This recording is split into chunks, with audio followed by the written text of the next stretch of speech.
8 जून को रात के 2 बजे तारिक वतन की कश्ती ने लीबिया से इटली की तरफ अपने सफर का आगाज किया।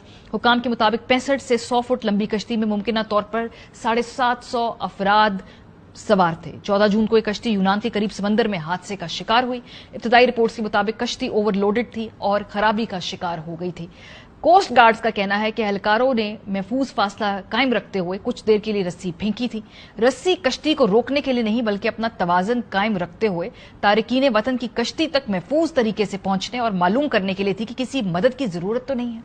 कश्ती पर सवार जिंदा बच जाने वाले एक तारिक वतन ने बताया कि कोस्ट गार्ड्स के एहलकारों ने कश्ती को बाएं जानिब से रस्सी बांधी थी, जिसके बाद अचानक से कश्ती एक जानिब पलट गई थी।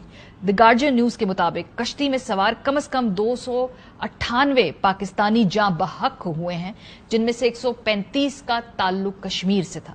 कश्ती के हालात पहले ही इस कदर मशकूक थे कि उसके डूबने से पहले ही इसमें ताज़ा पानी खत्म होने तक 6 अफराद जान की बाजी हार चुके थे। बच्चों और खवातीन समेत 500 से जायद अफराद की बड़ी तादाद अब तक लापता है। कोहराम मचा हुआ है गांव के गांव, जहां से ये लोग अपने रोजगार के तलाश के लिए मुल्क के बाहर जाते हैं। वहां पर सफ़े मातम बिछी हुई है। इनके जो प्यारे हैं, इनके जो घर वाले हैं, कर्ज उठाकर मुश्किल हालात के साथ पैसे जमा कर इनको मुल्क से बाहर भेजते हैं। उन पे क्या टूटी क्या बीती, उन्हीं की ज़बानी सुनिए। मिल जाए डेड पार्टी होगी तो कोई दुनिया की शह नहीं लेंगे, सानू सिर्फ साडा बच्चा चाहिए। कैंटा को सानू टेलीफोन ते यही गल आंदा है कि 10 लाख रुपया और दो तां लाशा मंगा। बेटे के बकौल के लोग पड़े हुए हैं 2-3 साल से। कोई जेंट से रास्ता हुआ, मैंने कहा यार इसको भेज। मेरे तक सर गवर्नमेंट का कोई अदारा कोई चीज मेरे तक नहीं पहुंची सर। यासर ने पैसे साढ़े को थोड़े जे वसूल किए ने, यानी कि टोटल मेरी जी रकम है कुल मिला के 24 लाख रुपया है। $100 अलहदा उन्होंने उत्थे मंगवाया सी। किसी से 2 लिया, किसी से 1 लिया, 4 लाख रुपए का जेवर बेचा, घर मकान बेची, अपनी जेबें खाली करके उस जंट के हाथ में दे दी। राबता होने जदों पिछले जुमे बैठे ने ना शिप विच तो बाद नहीं राबता, उस वे मैसेज आया 23 लाख रुपया साढ़े नाल कीता है। मेरे बच्चे दे 5 बच्चे ने दरखास्त है वजीर आजम अगे भी मेरे बच्चे नूं तलाश किया जाए। आपने सुन लिया, जेवर बेच के अपने पेट पे लात मार के पैसे जमा करके अपने प्यारों को मुल्क से बाहर भेजते हैं।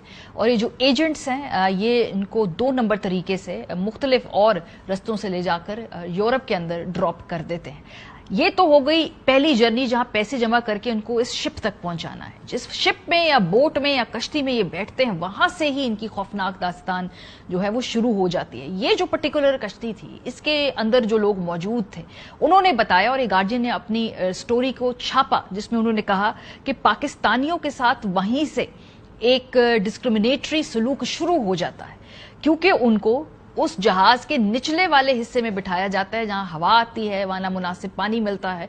और अगर खुदा न खास्ता कश्ती कहीं डूबने का इम्कान हो तो ये लोग बिल्कुल ना बच पाए और इनके सर्वाइवल का रेट बहुत कम हो, ये वहां पर उनके साथ ट्रीटमेंट की जाती है। जो बाकी शहरियत है, क्योंकि इसके अंदर इजिप्शियंस भी थे, सीरियंस भी थे, उनसे कदरे बेहतर सलूक किया जाता है। और इस बात के एक ऐनी शाहिद हैं जिन्होंने पूरी गुफ्तगू की और बताया कि किस तरह से दूसरे दर्जे के शहरियों का सलूक उस कश्ती के ऊपर ही शुरू हो जाता है। जरा सुनिए।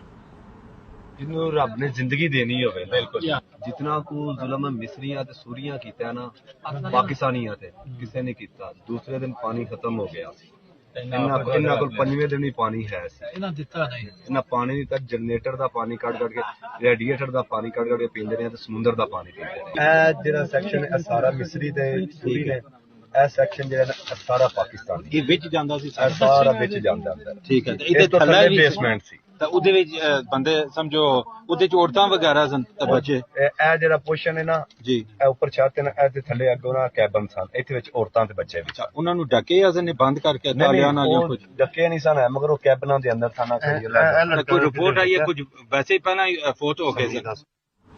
दफ्तर खारजा का इस पर रद्दअमल आया। उन्होंने कहा कि हम कोशिश कर रहे हैं कि लोगों की पहचान हो जाए, उनकी शनाख्त हो जाए। 12 पाकिस्तानियों के हवाले से उन्होंने एक ठोस फिगर दिया कि उनको एटलीस्ट बचा लिया गया। हमारा सफारत खाना इस यूनान के हुकाम के साथ राब्ते में भी है। वहाँ पर پاکستانی جو لوگ ریکور ہوئے ہیں، جو کہ اس وقت زندہ سلامت موجود ہیں، وہ ان میں سے 12 پاکستانیوں کی تصدیق کی جا چکی ہے۔ کچھ لوگوں کی اموات کی خبر ہے، یونانی حکام نے بتایا ہے، لیکن اس میں سے ابھی تک یہ نہیں بتایا جا سکتا کہ کون کس شہریت کے حامل ہیں لوگ۔ ہم نے بھی جو ان پاکستانیوں کو درخواست کی ہے جن کو شک ہے کہ ان کے کوئی رشتہ دار شاید اس میں موجود ہوں، ان کو بھی درخواست کی ہے کہ وہ اپنے ڈی این اے بھجوا دیں تاکہ ہم اس کو میچ کر سکیں۔ 4 دن بعد جب پبلک سینٹیمنٹ بہت زیادہ اس حوالے سے جاگ گیا، لوگوں میں غصہ بڑھ گیا، تو حکومت پاکستان بھی جاگ گئی ہے۔ آج وزیر اعظم پاکستان نے 4 دن بعد اس واقعے کا نوٹس لیتے ہوئے کیا کیا ہے، ایک کمیٹی بنائی ہے۔ پاکستان کے اندر یہ کسی سے بات ڈھکی چھپی نہیں ہے کہ کسی کام کو اگر نہ کرنا ہو یا اس کو آپ نے بار بار الجھانا ہو تو آپ ایک کمیٹی بنا دیا کرتے ہیں۔ تو ایک 4 رکنی کمیٹی تحقیقاتی جو ہے اس معاملے میں بھی قائم کر دی گئی ہے، اور ایف آئی اے نے پاکستانی نوجوانوں کو غیر قانونی طریقے سے یورپ بھیجنے والے جو نوجوان کچھ ہیں ایجنٹس، ان کو پکڑ بھی لیا ہے، ان سے تفتیش بھی اس وقت جاری کی جا رہی ہے۔ جو کچھ ایجنٹس ہیں ان کا تعلق کہیں گجرات سے، منڈی بہاؤدین اور گجرانوالہ سے ہے۔ یہ کوئی آج ریاست کو پتا چلا ہے کہ یہ لوگ نوجوانوں کو 2 نمبر طریقے سے باہر بھیج رہے تھے؟ بالکل نہیں۔ تو یہ جو بالکل کاسمیٹک میئرز ہوتے ہیں جس پہ جب کوئی حادثہ ہوتا ہے اس کے بعد اوپر سے سب کو پکڑو اور ہٹو بچو کی جو فلسفی کے تحت شروع میں کاروائیاں کرتے ہیں، دیکھتے ہیں ان میں سے کتنے لوگوں کو آپ منطقی انجام تک سزاؤں میں پہنچاتے ہیں، کیونکہ پہلی مرتبہ نہیں ہوا ہے۔ اس سے پہلے آپ کو یاد ہوگا کہ فروری 28 2023 تھا، ایک اور کشتی الٹی تھی، اور اس وقت پاکستان کی ایک معروف کھلاڑی شاہدہ رضا ترکی سے اٹلی جانے والی کشتی میں سوار تھی، اور ایک کشتی سمندر پہاڑ سے ٹکرا کر ٹوٹ گئی تھی، اور جس کے سبب 200 سے زائد تارکین وطن ڈوب کر جاں بحق ہوئے تھے۔ ان میں تقریباً 40 پاکستانی بھی تھے، جن سے بیشتر کا تعلق گجرات سے بتایا جاتا تھا۔ اس وقت کیا کیا آپ نے؟ اس وقت بھی یہ معاملہ جب انٹرنیشنلی تمام اخبارات میں کور ہوا تب بھی حکومت نے کچھ نہیں کیا۔ ہم انتظار کرتے ہیں کہ ڈیتھ ٹول بڑھے، مزید بڑھے اور پھر کچھ اس نمبر پہ جا کے ہٹ کرے کہ تب ہمارا کلیکٹیو کانشس جاگے اور پھر ہمیں کمیٹیاں بنانے شروع کر دیں۔